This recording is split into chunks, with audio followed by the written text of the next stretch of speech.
आईला तर रेडकर सर पेक्षा चित्र्यानं सांगितलं तर अर्ध तरी समजतं राव.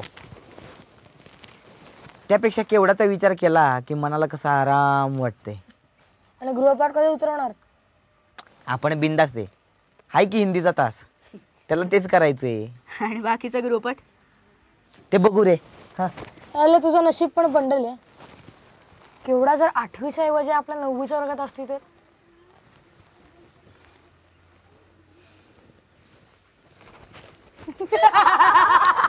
हा हसा हसा, पण देवा शपथ पटवली असती राव तिला. मग यावर्षी नापास म्हणजे झालं. किती बना फावड्या मार खाशीला. मी नापास झालो तर बाप माझा मुर्दाच पाडत. ते जाऊ दे. केवढा जर आपल्या वर्गात असती तर काय.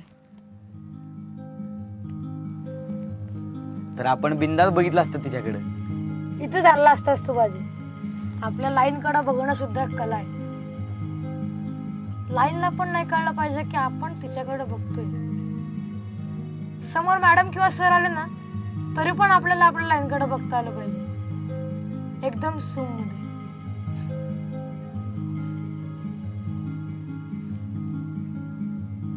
असं माझा नरू मामा म्हणतो.